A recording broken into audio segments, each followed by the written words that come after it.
ನಮಸ್ಕಾರ. ನ್ಯೂಸ್ 26ಗೆ ಸ್ವಾಗತ.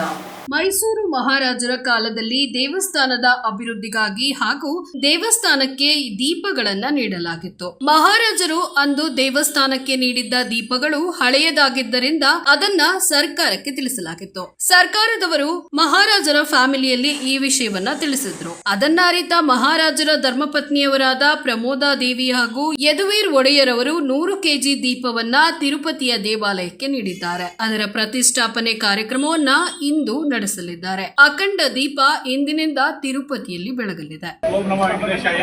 ಇಂದು ನಮ್ಮ ಕರ್ನಾಟಕ ಮೈಸೂರು ರಾಜ್ಯದ ಜನತೆಗೆ ಐತಿಹಾಸಿಕ ದಿನ.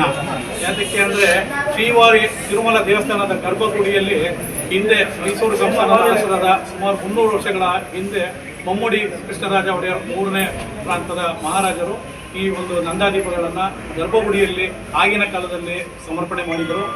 ಕಳೆದ 2 ವರ್ಷಗಳಿಂದ ಆ ದೀಪಗಳು ದುರಸ್ತಿಗೊಂಡಿವೆ ಅಂತ ದೇವಾಲಯದ ಅರ್ಚಕರು ನಮ್ಮ ಗಮನಕ್ಕೆ ತಂದಾಗ ನಾವು ಗೌರವಾನ್ವಿತ ರಾಜಮಾತೆಯವರು ಪಲ್ಲವೋತ್ಸವ ಅಂತ ಕಾರ್ಯಕ್ರಮಕ್ಕೆ ಬಂದಾಗ ಅವರ ಗಮನಕ್ಕೆ ತಂದೆವು. ಆಗಿನಿಂದ ಬಹಳ ಶ್ರದ್ಧಾಭಕ್ತಿಯಿಂದ ನಾವು ಸರ್ಕಾರದ ಪರವಾಗಿ ಕೊಡಬೇಕು, ಮಹಾ ಸಂಸ್ಥಾನದ ಪರವಾಗಿ ಕೊಡಬೇಕು ಎಂಬ ಚರ್ಚೆ ನಡೆದು ನಮ್ಮ ಮಾನ್ಯ ಆಯುಕ್ತರಾದ ಡಾಕ್ಟರ್ ವೆಂಕಟೇಶ್ ಅವರ ಒಂದು ಸಭೆಯಲ್ಲಿ ಗೌರವಾನ್ವಿತ ರಾಜಮಾತೆಯವರು ಮೈಸೂರು ಸಂಸ್ಥಾನದಿಂದ ಕೊಡಲು ಒಪ್ಪಿಗೆಯನ್ನು ಸೂಚಿಸಿ ಕಳೆದ 6 ತಿಂಗಳಿಂದ ಸತತವಾಗಿ ಅವರೇ ಸ್ವತಃ ಪರಿಶೀಲನೆ ಮಾಡಿ ಅಕ್ಕಸಾಲಿಗರ ಹತ್ರ ಸಂಪರ್ಕ ನಡೆಸಿ ಬಹಳ ಅದ್ಭುತವಾದ ದೀಪಗಳನ್ನು ಇಂದು ತಂದು ಸಮರ್ಪಣೆ ಮಾಡ್ತಾ ಇದ್ದಾರೆ.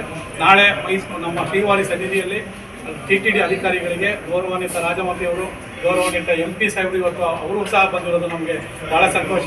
ಮೊದಲಾಗಿ ಅವರಿಗೂ ಸಹ ನಮ್ಮ ರಾಜ್ಯದ ಮೈಸೂರು ರಾಜ್ಯದ ಮಹಾರಾಜರು ಹಾಗೂ ಲೋಕಸಭಾ ಸದಸ್ಯರಿಗೂ ಸಹ ಉತ್ತಮವಾದ ಸ್ವಾಗತವನ್ನು ಕೊಡ್ತೇವೆ. ನಮ್ಮ ಡಾಕ್ಟರ್ ವೆಂಕಟೇಶ್ ಮಾನ್ಯ ಆಯುಕ್ತರು ಒಂದೆರಡು ಮಾತುಗಳನ್ನು ಆಡುತ್ತಾ ಮತ್ತೆ ಗೌರವಾನ್ವಿತ ರಾಜಮಾತೆಯವರ ಹಿತನುಡಿಗಳನ್ನು ಹೇಳಬೇಕಾಗಿ. ಎಲ್ಲರಿಗೂ ನಮಸ್ಕಾರ. ಓಂ ನಮೋ ವೆಂಕಟೇಶಾಯ ನಮಃ. ಈ ದಿವಸ ಕರ್ನಾಟಕದ ಇತಿಹಾಸದಲ್ಲಿ ಸುವರ್ಣಾಕ್ಷರದಲ್ಲಿ ಬರೆದಿರಬೇಕಾದಂತಹ ದಿವಸ. ಕಾರಣ ಏಕೆಂದರೆ 300 ವರ್ಷಗಳ ಹಿಂದೆ 3ನೇ ಕೃಷ್ಣರಾಜ ಒಡೆಯರ್ ಅವರು ಶ್ರೀ ತಿರುಮಲ ವೆಂಕಟೇಶ್ವರ ಗರ್ಭಗುಡಿಗೆ 2 ಬೆಳ್ಳಿಯ ನಂದಾದೀಪಗಳನ್ನು ಸ್ವಾಮಿಯ ನಿತ್ಯದ ಸೇವೆಗೆಂದು ಸಮರ್ಪಣೆ ಮಾಡಿದರು.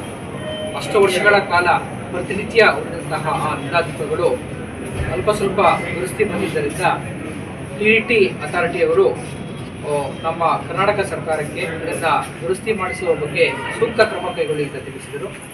ಅದರಂತೆ ನಾವು ಈಗಿನ ಮೈಸೂರು ರಾಣಿಯಾದಂತಹ ಡಾಕ್ಟರ್ ಪ್ರಮೋದಾ ದೇವಿರವರಿಗೆ ನಾವು ರಿಕ್ವೆಸ್ಟ್ ಮಾಡಿಕೊಂಡಾಗ ಅವರು ಬಹಳ ಸಂತೋಷದಿಂದ ಒಪ್ಪಿ ಈ ದಿವಸ 2 ಅದ್ಭುತವಾದಂತಹ ಬೆಳ್ಳಿಯ ನಂದಾದೀಪಗಳನ್ನು ಶ್ರೀವಾರಿಯವರಿಗೆ ಸಮರ್ಪಣೆ ಮಾಡಲು ಅವರ ಕುಟುಂಬ ಸಮೇತರಾಗಿ ಬಂದಿದ್ದಾರೆ.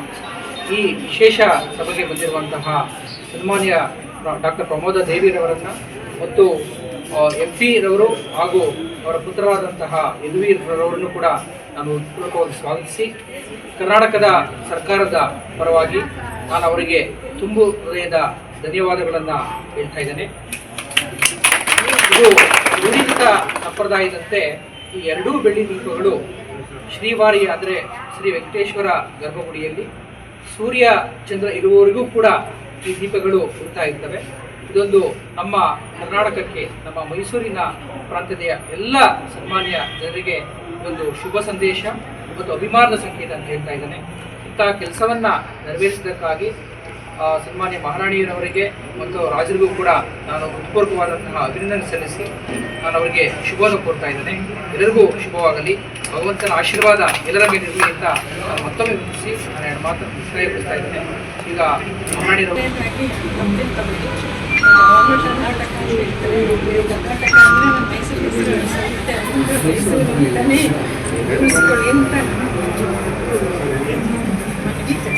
ಯಾಕೆ ಈಗ ಎಲ್ಲ ಕಡೆ ಕರ್ನಾಟಕ ಸರ್ಕಾರ ಕರ್ನಾಟಕ ರೂಪಬೇಕು ಅನ್ನೋದು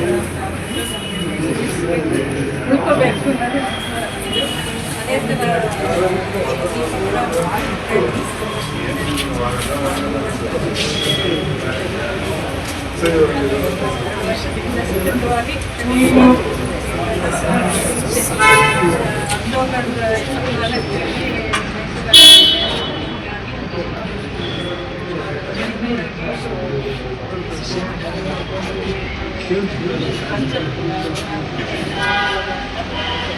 ಅದರಿಂದ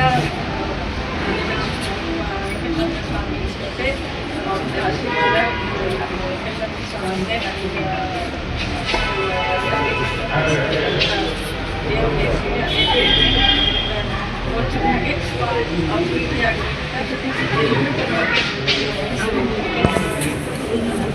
ಚೆನ್ನಾಗಿ ಎಲ್ಲರೂ ವಿಶ್ವವಾಗಿ ಅವರಿಗೆ ದೇಶದಲ್ಲಿ ಎಲ್ಲ ಕಡೆ ಶಾಂತಿ ವಿಶೇಷವಾಗಿ ಅದಕ್ಕೆ ಅಖಂಡವಾಗಿ ಅಖಂಡ ಹಿಂದೂ ಸಂಸ್ಕೃತಿ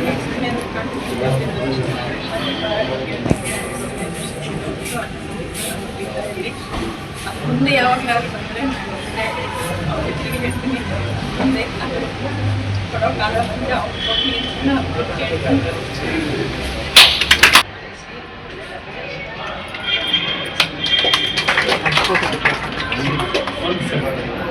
ತಿರುಮಲ ಶ್ರೀನಿವಾಸ ಸ್ವಾಮಿ ಸನ್ನಿಧಿಯಲ್ಲಿ ನಮ್ಮ ಕರ್ನಾಟಕದ ಒಂದು ಭವನದ ಒಂದು ವಸತಿಯ ಒಂದು ಶಾಲೆಯಲ್ಲಿ ನಮ್ಮ ತಾಯವರ ನೇತೃತ್ವದಲ್ಲಿ 2 ದೀಪಗಳನ್ನು ಮತದಾನ ಮಾಡ್ತಿದ್ದಾರೆ. ನಮ್ಮ ಎಲ್ಲ ಪೂರ್ವಜರಂತೆ ಅವರು ಸಹ ಪರಂಪರೆಯನ್ನು ಮುಂದುವರಿಬೇಕಾಗಿದೆ, ಆ ಸಂಬಂಧವನ್ನು ಮುಂದುವರಿಬೇಕಾಗಿರೋದ್ರಿಂದ ಈ ಒಂದು ಕಾರ್ಯಕ್ರಮವನ್ನು ಮತದಾನವನ್ನು ಮಾಡಿದರೆ ಸಮರ್ಪಣೆಯನ್ನು ಮಾಡಿದರೆ ನಾವು ನಿಮ್ಮೆಲ್ಲರ ಪರವಾಗಿ ಕೃತಜ್ಞತೆಗಳನ್ನು ಸಲ್ಲಿಸುತ್ತೇವೆ. ಇವತ್ತು ನಾವಿರೋದು ಅನಿರೀಕ್ಷಿತ. ನಮ್ಮ ಪಾರ್ಲಿಮೆಂಟ್ರಿ ಕಮಿಟಿನೂ ಕೂಡ ಇವತ್ತು ಇಲ್ಲಿ ತಿರುಪತಿಗೆ ಬಂದಿರೋ ಕಾರಣಕ್ಕಾಗಿ ನಾವು ಕೂಡ ಸೇರಲಿಕ್ಕೆ ಆಯಿತು. ಅದಕ್ಕಾಗಿ ಎಲ್ಲನೂ ಕೂಡ ಆ ಬಾಲಾಜಿಯ ಶ್ರೀನಿವಾಸನ ಕೃಪೆ ಅಂತ ಹೇಳ್ಬೋದು. ಈ ಸಂದರ್ಭದಲ್ಲಿ ಎಲ್ಲರಿಗೂ ಕೂಡ ಶುಭಾಶಯಗಳನ್ನು ಸಲ್ಲಿಸುತ್ತಾ ಎಲ್ಲರೂ ಕಾರ್ಯಕ್ರಮವನ್ನು ಯಶಸ್ವಿ ಮಾಡೋದಕ್ಕೆ ಎಲ್ಲರಿಗೂ ಮತ್ತೊಮ್ಮೆ ಅಭಿನಂದನೆಗಳನ್ನು ಸಲ್ಲಿಸುತ್ತಾ ಶ್ರೀನಿವಾಸ ಸ್ವಾಮಿ ಎಲ್ಲರಿಗೂ ಒಳ್ಳೆಯ ಆರೋಗ್ಯ, ಅಭಿವೃದ್ಧಿ, ಸಮೃದ್ಧಿ, ಆನಂದವನ್ನು ಕೈಗೊಂಡು. ಇದಾಗಿತ್ತು ನ್ಯೂಸ್ ಅಪ್ಡೇಟ್ಸ್. ಇನ್ನಷ್ಟು ಸುದ್ದಿಗಾಗಿ ನೋಡ್ತಾ ಇರಿ ನ್ಯೂಸ್ 26 ಕನ್ನಡ. ನಾವು ನಿಮ್ಮೊಂದಿಗೆ.